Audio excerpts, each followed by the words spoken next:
my camera's a little bit off kilter here. You see this wetness on the road? Looks wet as hell, right? That is not water. That is brine. The lovely state of New Jersey just loves to waste taxpayers' money. So they dump brine on the roads every other fucking day.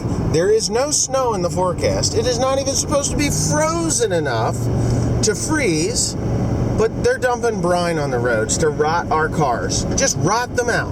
This truck is rotten because of this shit. And they're taking our taxpayer money. Look at this shit. You see it? That is brine. Oh, wait. There's the cocksucker right there. You can see where they've dumped it on. Brine.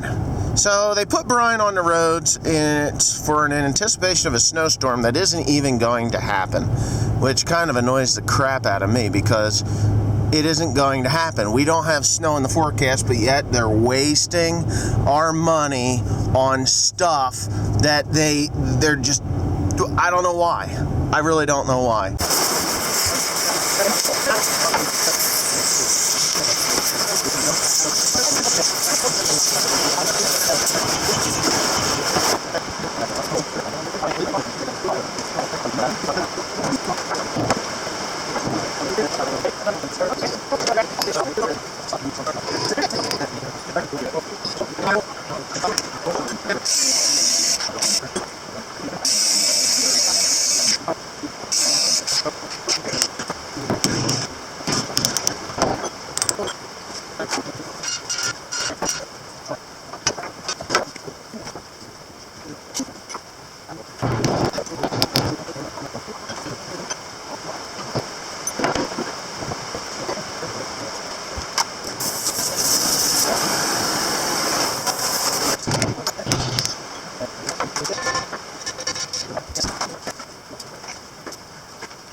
You did it to me, Tim. Rip my arm. You don't even understand what's so that's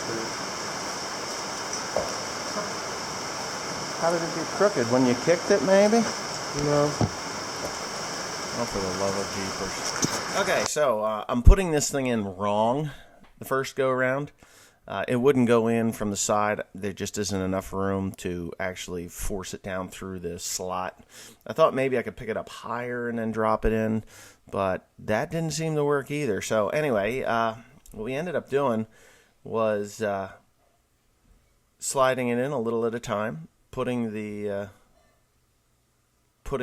it all together with a little bit of oil, and the little sprockets had to go on. We honed the sprockets to fit the shaft, so they slid on, but with a tight tolerance. They were cut with a CNC plasma cutter, so there's little burrs, even though those CNC plasma cutters are awesome, there's little burrs on them that won't allow it to slide in quite as nice as I'd like it to. But, you know, Timothy's on there, and he's pushing and doing his thing, and Carl was there helping out too. He just kind of showed up out of the blue. He's going to attempt to fix the old gearbox. We'll see how that goes. He's got a better welder than I have for that particular job. So that's what he was up to. Anyways, got this thing all slid together now, and it's just really a tough little job. I mean, I can't say that it's a bad job. It's just a tough little job. And, you know, when you have tough little jobs, they kind of get tough. So I have to make sure that this thing is centered correctly, and you're seeing me bounce back and forth with a tape measure. And when I realized that I wasn't going to get it right unless I tightened up the bearing blocks on the ends, I had to go and actually tighten up the bearing blocks on the ends.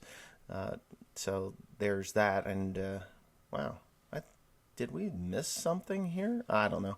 Anyways, got them all tightened up, and they have to be 5 5/8 inches, or 5 13/16 inches, or 11/16 inches off center, out of this.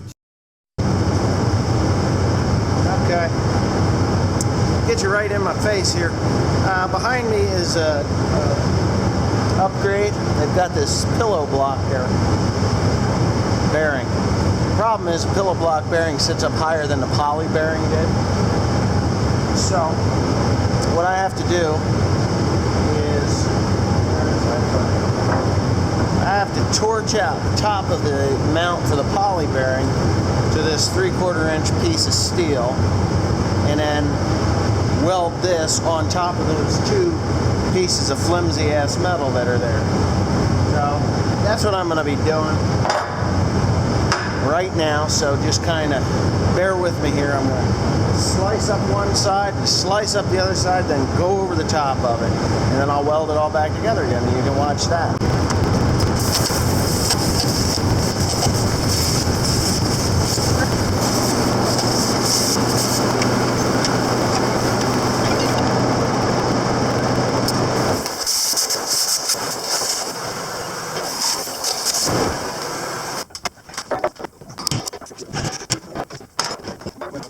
Okay, so we've run diesel fuel through this thing, right, Tim? Yep.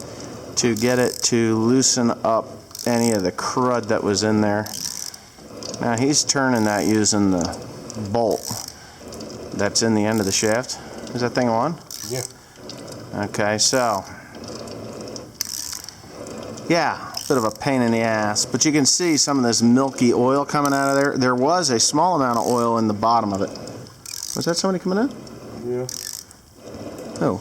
I don't know.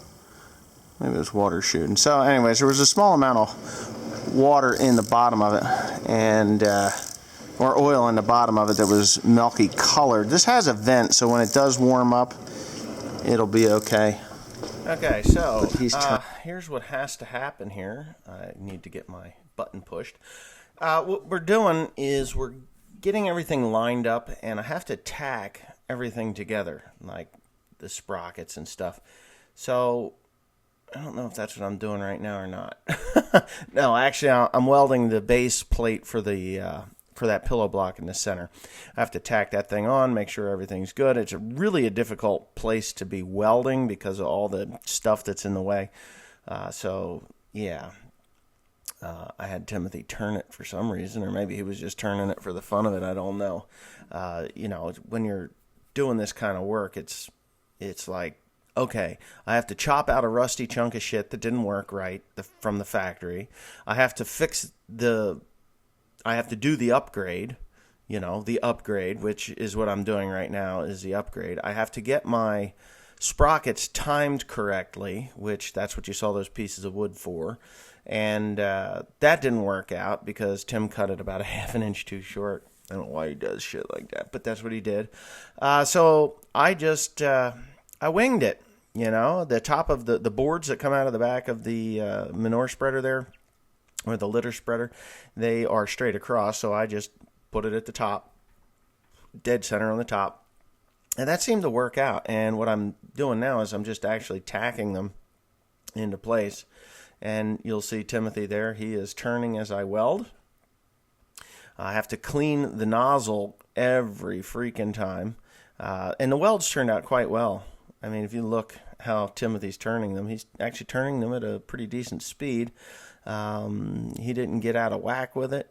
What really kind of aggravates you is when he stops. Like, he stops, and then it's like, how will you not do that? But anyway, so that's how I got him welded on.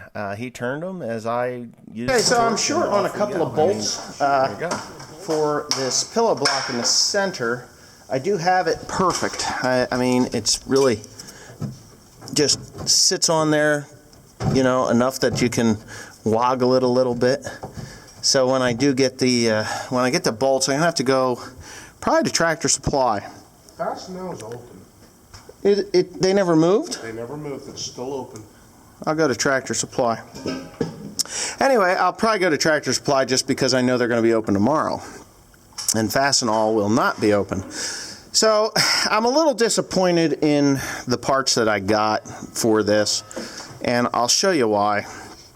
Not that they're going to fail or anything, but if you look at the thickness of that, it's about 3/4 of an inch.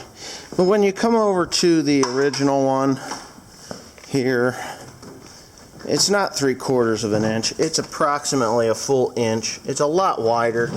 Now, I don't know if it's going to make much difference. I really don't. But I really don't like what I just had to do by welding these on. I don't think that was the brightest of solutions to this thing. I think that shaft should have had half moon key slots put in to it, and those sprockets should have been shouldered and flanged, or not flanged, but shouldered or bushings. The bushings on them and welded to a bushing or a hub. Collar. That's what I'm looking for. The hub.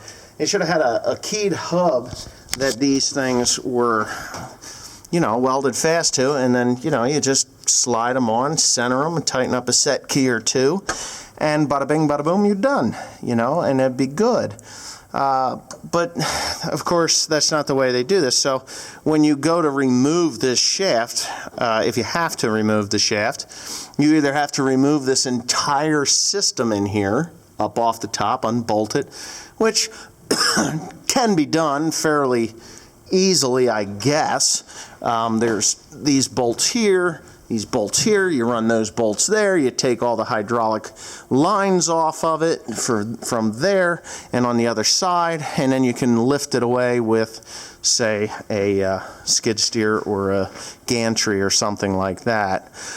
So, to do that, to pull that out of there. And if I do have a problem, is that shaft fucking bent? Brand new right out of the box? It's bent. Look at that. Son of a bitch. Look at this. I mean... Look at that. That is bent. No wonder why it was turning so goddamn hard. Well, we don't really have to worry about it because when we hook it, when we bolt it fast, that'll hold it. That kind of pisses me off. I mean, we honed those. You saw it in the video that we honed those perfectly. So, and that wouldn't even make any difference. Go ahead and turn it. It's not like there's weird collars or anything on these brand new bearings. I mean, I just spent, that shaft cost me almost $900 just for the shaft. All these parts together, I'm into it $2,200. I got $2,200 into these pieces here, and wow, this is kind of annoying me. Damn it! Wow, what the? Never thought of that. I'd have never thought that that brand new 2-inch, it's a 2-inch shaft. I'd have never thought that it would be bent like that, but yeah. Well, okay. I guess that's just the way it's gonna be. I mean, oh man, let's feel how this thing works. Your gearbox is running a lot smoother now. Yeah, since I put that oil in there. Yeah, see, we got it dribbling out of there. We're going to put we're going to finish topping it off as soon as we put those motors on. And what you do is you top it off to the center of this. And you're supposed to put this one here goes in the end here. And the vent goes at the top, not the other way around. This goes here. The vent goes at the top. Oh, the vent was there. Well, it's wrong. That could very well be why there was no oil in it, because it'll blow out then, because you're supposed to fill these things halfway. So when you fill one of these, this is your level right here. There's no sense putting it in there. Well, you can. Well, the other gear on the other, I don't care. other gearbox. Listen, I'm telling you, whoever did it wrong. This is the drain. This is your. They could have put a sight glass in there, and then a vent at the top. The vent always goes at the top because moisture goes up, air, you know. And if that thing gets coated with oil and moisture gets in there, what the hell do they think it's going to do? Oh, anyway, so I'm a little bit disappointed there on that, but pre-bent shaft, anyone? You know, it's only a $900 shaft and, you know, $2,200 worth of parts to put in. Yeah, but this is a new gearbox. Look at that, you're right. You didn't do that, did you? No, they did that. Well, this is the way it's supposed to go in, like so. See that? Always put the vent at the top, not the bottom or in the side there. Kind of weird. That is a vent, right? Yep. Because if that gets full of oil, it'll build pressure because it won't be able to vent out anything but oil. Yeah, that's stupid. Anyway, all right, so this is the new one. This is how it fastens on. You know, I do have a beef with this. I think this design is stupid. I think if you're going to have a gearbox like this, you should have at least an ear on both sides because this gearbox, it turns either way. You can actually back this thing up if you wanted to, right? Yeah. I think you can. You can run it in reverse. Yeah. Yeah. Why did I run it in reverse? Do you remember? To back it off? Yeah, I did. I backed it off. I ran it in reverse. So this gearbox will run either way. It should have an ear on either side. I personally think that there should be a something come off of this and maybe grab this lug here, just come off, and just something that I would put on so that it was kind of loose. Maybe I'll come up with I know what I could do. I put a piece of square hollow tubing on here and cut a notch out of it so that it actually grabs this, so that this thing can't turn if in the event that thing breaks. Maybe that's what we'll do. Is it the same on that side too? I mean, I'm just talking out my ass right now. But yeah, no, it's on the opposite direction. This one here, it cannot be done that way. Look at that. Weird. It floats on there, doesn't it? Huh? It floats on there, doesn't it? Well, it's supposed to float on both sides, I think, isn't it? Well, one side's turning one way and the other side's turning. Yeah, I know. Anyway, all right, that's it. Thanks for watching.